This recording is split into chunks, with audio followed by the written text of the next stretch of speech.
guys, it's Carol. How are ya? I am making pumpkin donut holes. I've never made this recipe before. In this bowl, I've got 1 3/4 cup flour, 2 teaspoons baking powder, a half a teaspoon salt, a half a teaspoon cinnamon, a half a teaspoon nutmeg, an eighth of a teaspoon of cloves, and the recipe called for a half a teaspoon of allspice. I didn't have allspice, so it said I could substitute pumpkin pie spice. Now, there were lots of recipes on Pinterest that just used pumpkin pie spice, but I have these spices that are getting old and I wanted to use them up. I'm going to whisk that together, and then in another bowl, I'm going to whisk a 1/3 cup oil, a half a cup brown sugar, an egg, a teaspoon of vanilla, 3/4 cup pumpkin, and a half a cup of milk. When I get that whisked together, I'm going to combine them and divide the batter equally between my little mini muffin cups. I'll be back. Here I've got the batter in the pan. This is a Wilton mini muffin pan. We sprayed it lightly with nonstick spray and they just popped right out. It was really, really good. Okay, Casey's pan made 24 mini muffins. The recipe says this recipe makes 30, so ours are going to be a little bit bigger, but that's okay. When they come out of the oven, we're supposed to roll them in the butter, and then I'll whisk together the cinnamon and sugar. That's 4 tablespoons of butter, 2/3 cup of sugar, and 2 tablespoons of cinnamon. So I'll stir this up, we'll roll them in it, and we're going to eat them while they're hot.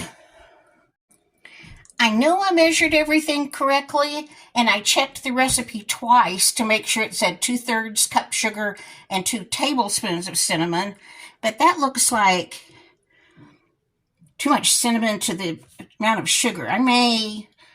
We'll see. I may add some more sugar. Oh goodness, these are going to be big donut holes. Well, we have large mini muffins instead of donut holes, but I think they'll be good. I'm going to take them out of the pan, put them on this cooling rack, let them get cool enough that we can touch them, and then I'll dip it in the butter, then the cinnamon sugar. Helping me. I've just got a horrible headache. So she's rolling them in the butter, then in the cinnamon sugar, and she's going to put them on this plate. Oh, that looks good.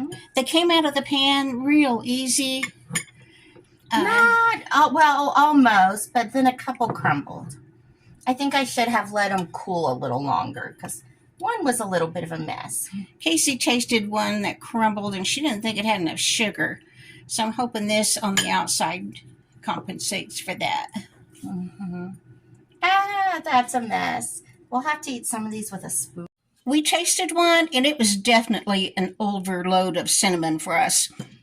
I had put 4 in a bowl for each of us. We went back and sprinkled sugar on top, and then Casey added more sugar into my bowl of cinnamon and sugar.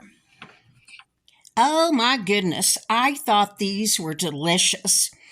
They're not overly sweet, but they're plenty sweet. I loved them. But then, I've never had a bread or cake item that I didn't like. But these are really good. I hope you try to make them. The recipe is from Six Sisters Stuff on Pinterest. I use a lot of their recipes. They're just good cooks. Okay, guys, what's going on in your world? What are you doing? Do you like pumpkin flavored things? Pumpkin is one of my favorite things to have in a dessert or a pie. Okay, that's it for today. Bye-bye.